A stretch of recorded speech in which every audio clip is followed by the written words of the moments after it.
Come and let us go up to the mountain of the Lord, unto the house of our God. Come and let us go up to the mountain of the Lord, unto the house of our God. And he will teach us of his ways, and we will walk in his paths. For the law shall go forth from Zion, and the word of the Lord from Jerusalem.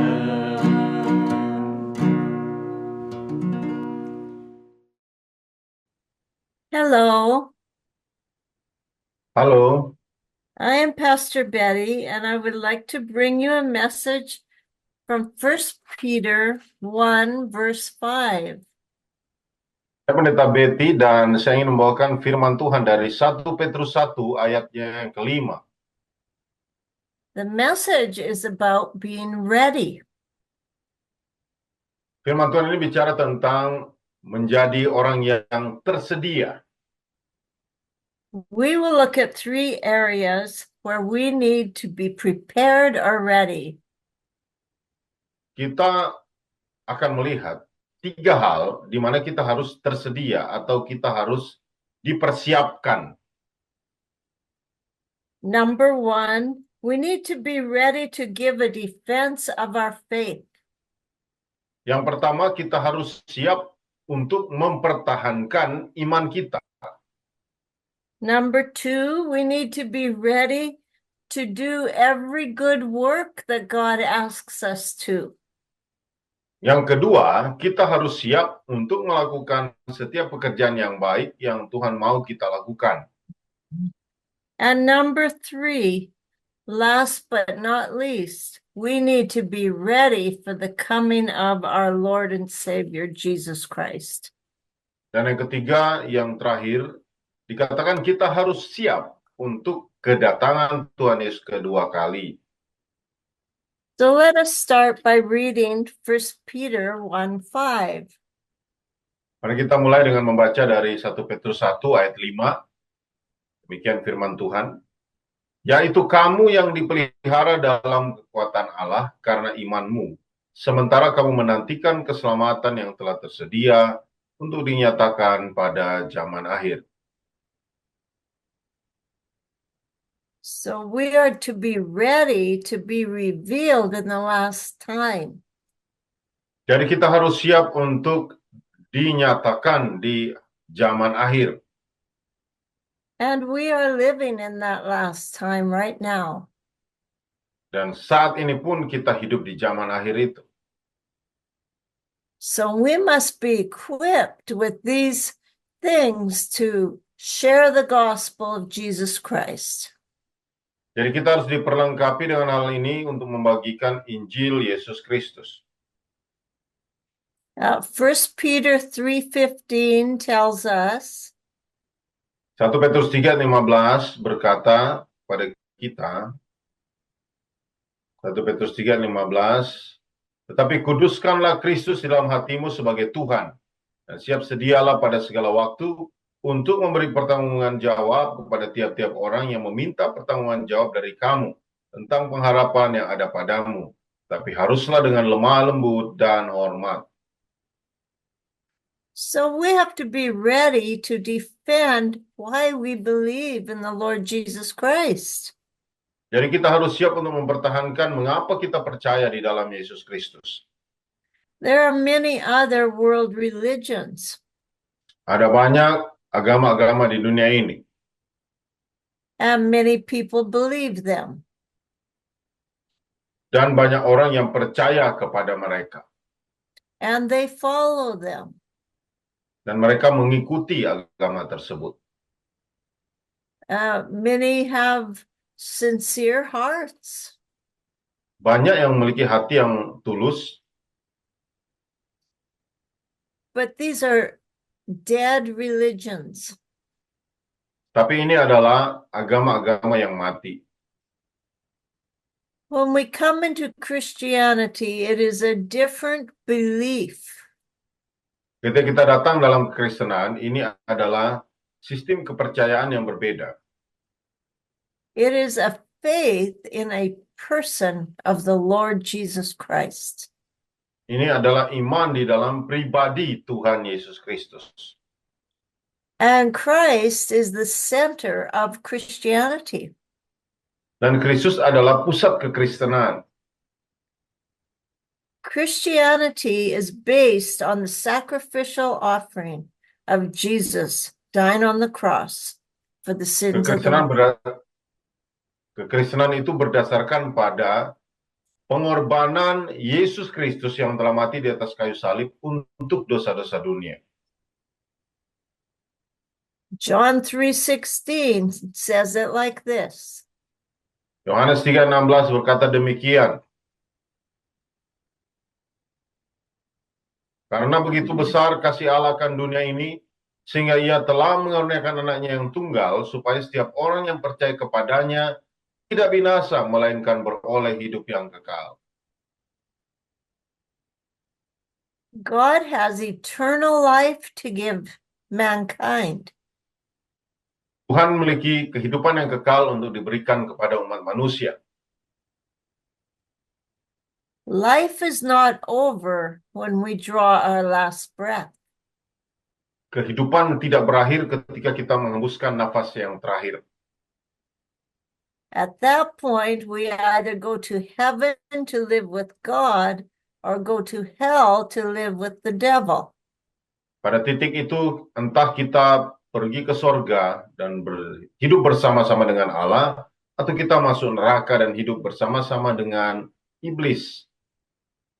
And that is what God does not want people to do. Itulah yang tidak diinginkan Tuhan untuk kita lakukan. He does not want people to go to hell. Yang Tuhan tidak inginkan adalah orang-orang pergi ke neraka. And he had so much love for mankind that he gave this world his son, his only son, Jesus Christ. Dan ada begitu banyak kasih Allah terhadap manusia sehingga dia memberikan anak tunggalnya yaitu Yesus Kristus. So salvation has been fought for and won through Jesus Christ. Jadi keselamatan telah dimenangkan dan diperjuangkan dan dimenangkan oleh Yesus Kristus. And that eternal life which he is giving people today is God's gift to you. Dan kehidupan kekal yang diberikan kepada orang-orang oleh Tuhan hari ini adalah karunia Allah bagimu. So be ready to share this powerful gospel with those that live around you.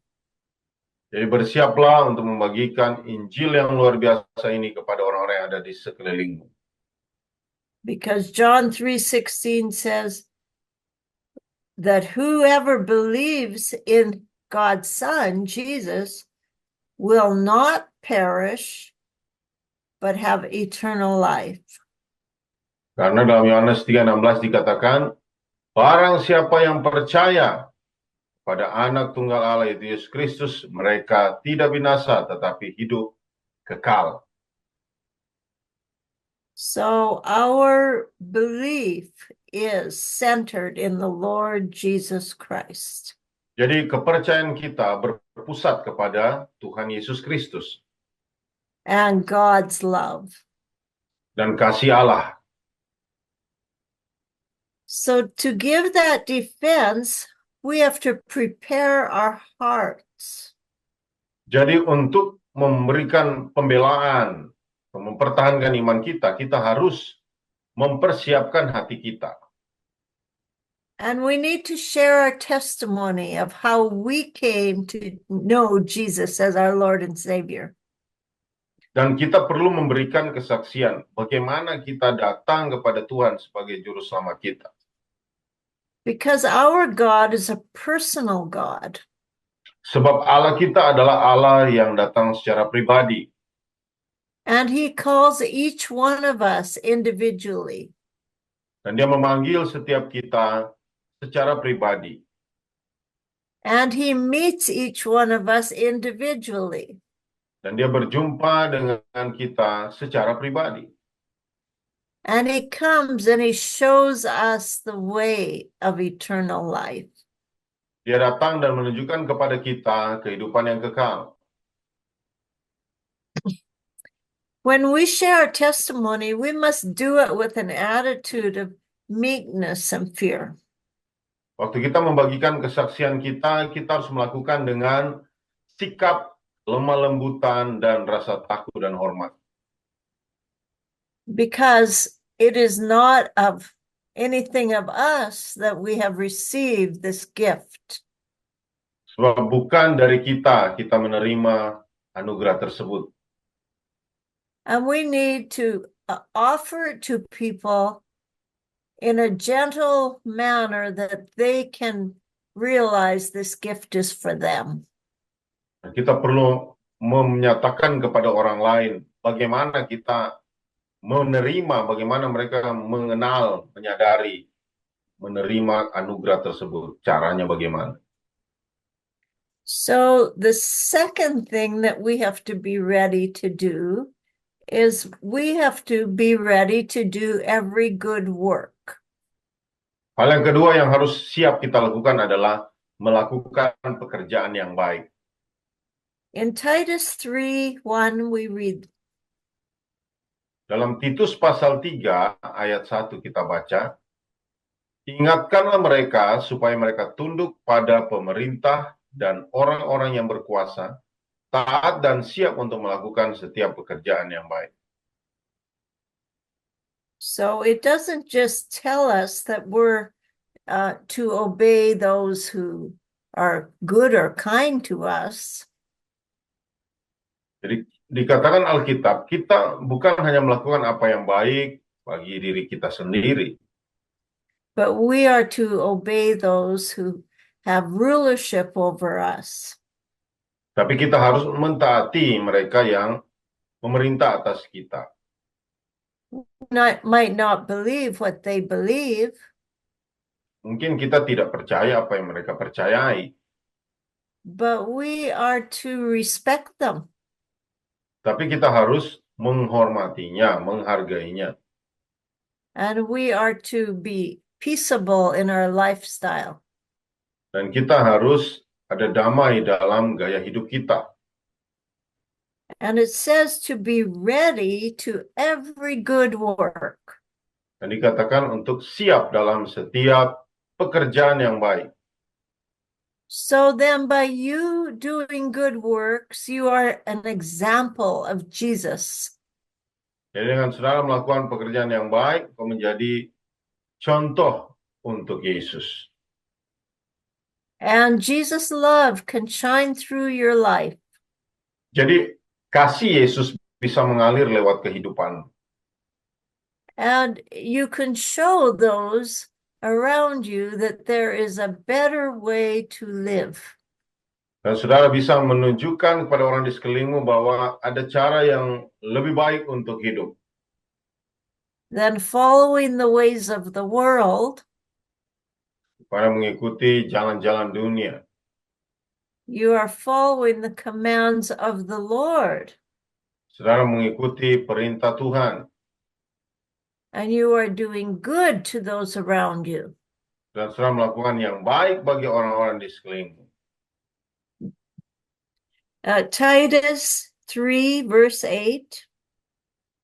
Dalam Titus pasal 3 ayat 8 dikatakan, perkataan ini benar dan aku mau supaya engkau dengan yakin menguatkannya, agar mereka yang sudah percaya kepada Allah sungguh-sungguh berusaha melakukan pekerjaan yang baik. Itulah yang baik dan berguna bagi manusia. So this is what Paul's writing to Titus. Titus is saying that constantly affirm those who believe in God to do good works. Jadi ini yang dikatakan oleh Paulus kepada Titus tentang orang-orang yang melakukan yang baik bagi Allah. that you who have believed in God should be careful to maintain good works. Dikatakan engkau yang sudah percaya kepada Allah, sungguh-sungguh berusaha, artinya dengan saksama melakukan pekerjaan yang baik. Do good to those who are around you. Melakukan yang baik bagi orang-orang yang ada di sekelilingmu. It doesn't matter how they treat you, you do good to them. Tidak peduli bagaimana mereka memperlakukanmu, engkau melakukan yang baik bagi mereka. And there you overcome evil with good. Dan engkau mengatasi kejahatan dengan kebaikan. And you let the light of Jesus shine through your life. Dan engkau membiarkan terang Yesus bersinar lewat kehidupanmu. Let us read another scripture, 1 Timothy 6:18 and 19. Mari kita lihat 1 Timotius 6 ayat 18 sampai 19. Peringatkanlah agar mereka itu berbuat baik, menjadi kaya dalam kebajikan, suka memberi dan membagi. Dan dengan demikian mengumpulkan suatu harta sebagai dasar yang baik bagi dirinya di waktu yang akan datang untuk mencapai hidup yang sebenarnya.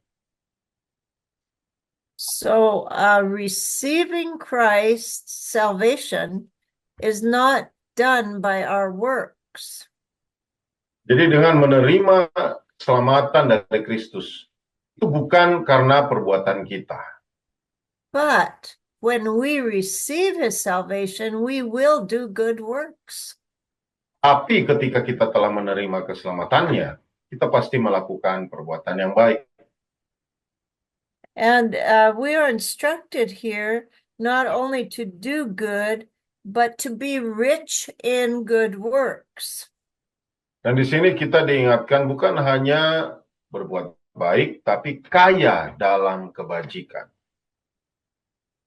And he mentions one aspect here, Dan dikatakan satu aspek di sana disebutkannya, that we're willing to, ready to distribute and willing to communicate.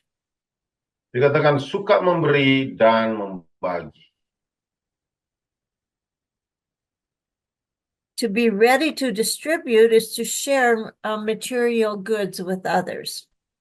Suka memberi artinya membagikan hal-hal materi kepada orang lain. To give them food, Memberi makanan, give them clothing, memberi mereka pakaian, and being willing to share with them. dan bersedia untuk berbagi dengan mereka. In this way, we are making an eternal foundation for us. Dengan cara ini kita membuat fondasi yang kekal bagi kita. We are putting our treasures up in heaven. Kita menyimpan harta di sorga. Where they're not going to be lost Mereka tidak akan hilang, nor stolen, tidak akan dicuri, and nor are they going to fade away. dan tidak akan sirna.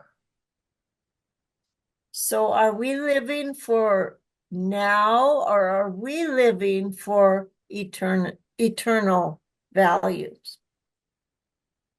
Apakah kita hidup untuk hari ini saja atau kita hidup dengan tujuan yang kekal?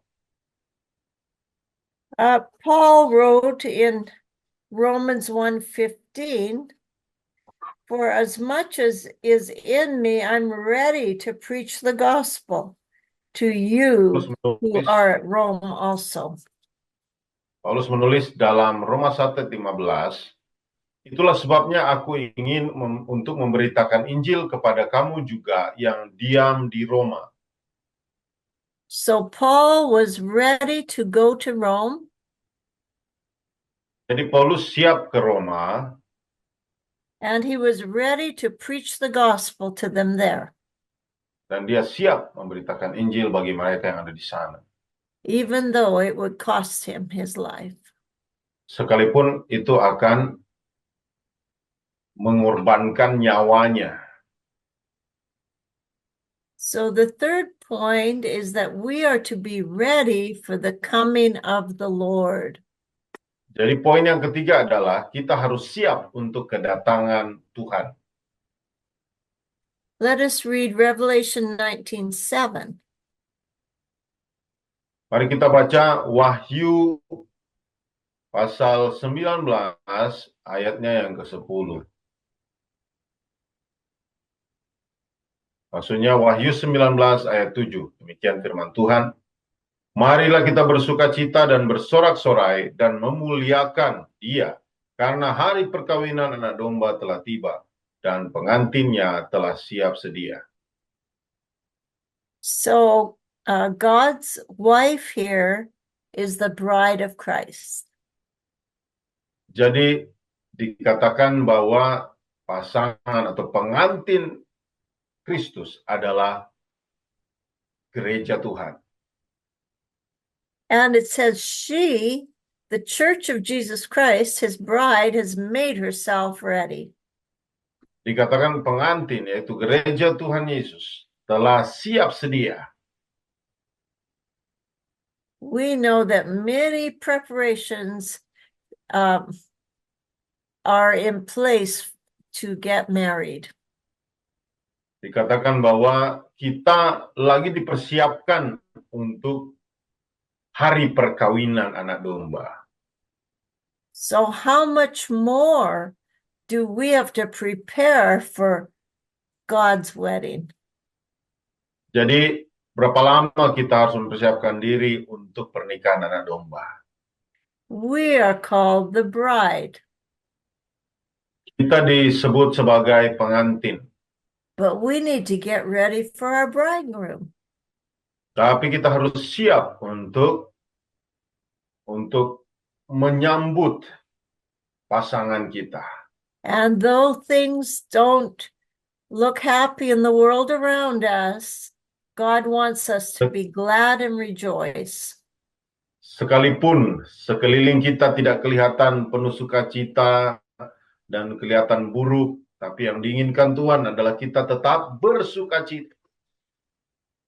Because we have something greater to focus on. Karena kita punya sesuatu yang harus kita fokuskan. We have the coming of the Lord Jesus Christ. Kita menantikan kedatangan Tuhan Yesus Kristus. Let us read Luke 12, verse 40. Mari kita baca Lukas pasal 12, ayatnya yang ke-40. Demikian firman Tuhan, hendaklah kamu juga siap sedia, karena anak manusia datang pada saat yang tidak kamu sangkakan. So he's telling us here, Jesus is talking. Jadi di sini Yesus bicara, And he's saying, get ready. dan dia berkata, bersiap sedialah.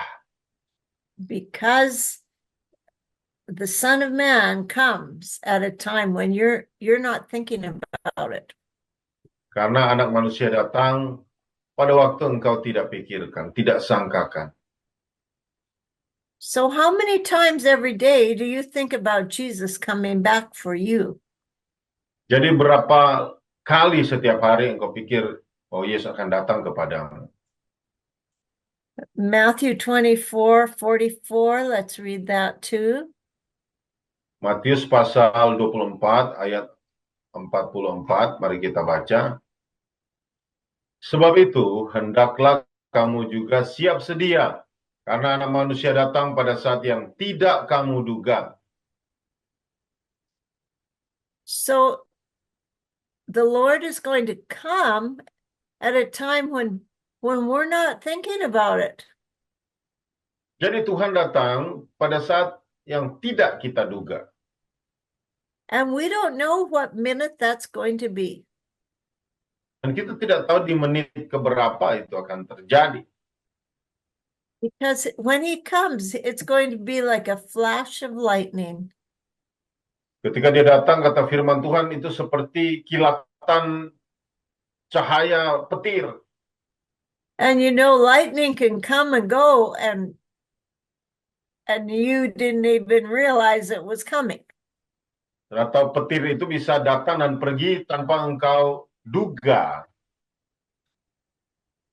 And it's the same way with the coming of the Lord Jesus Christ. Demikian juga tentang kedatangan Yesus Kristus. And that is why the Lord tells us to be ready.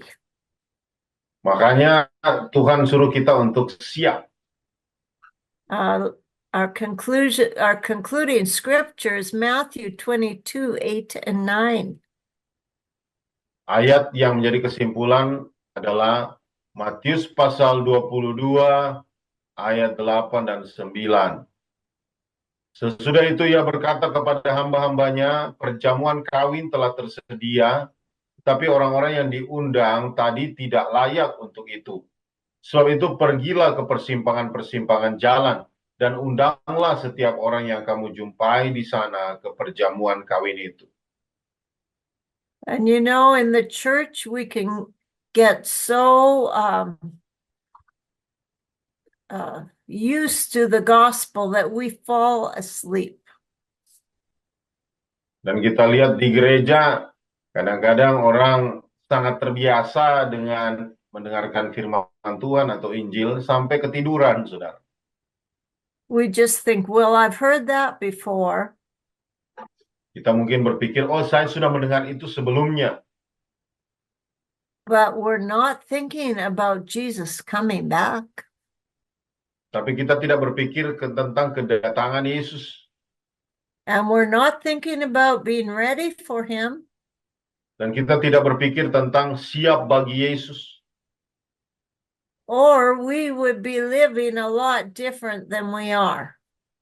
Atau kita akan hidup berbeda dari kita sebelumnya. Because Jesus said to his servants that the wedding was ready. Dan Yesus berkata kepada hamba-hambanya bahwa pernikahan telah siap.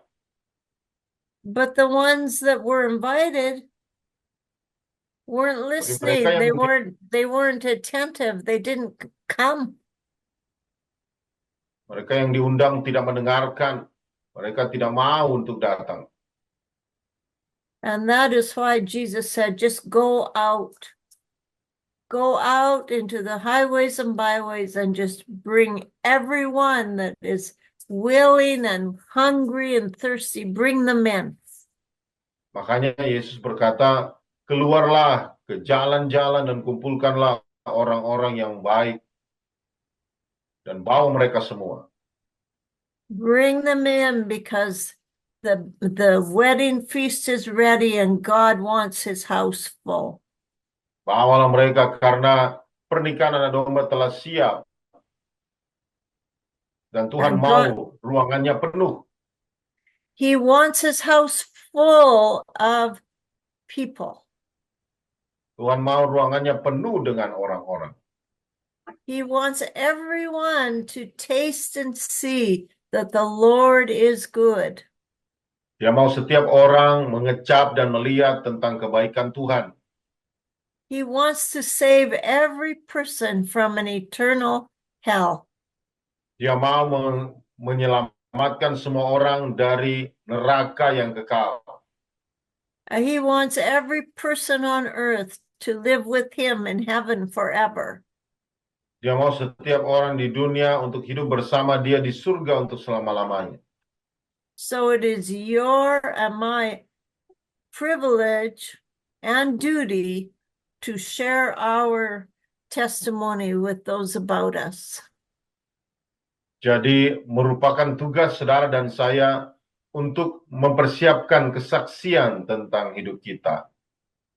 So we ourselves will not only be ready for Jesus coming, Diri kita sendiri harus siap untuk kedatangan Yesus. but we'll bring many with us to meet the Savior. Dan kita juga jangan lupa membawa banyak orang bersama-sama dengan kita untuk berjumpa dengan Juru Selamat.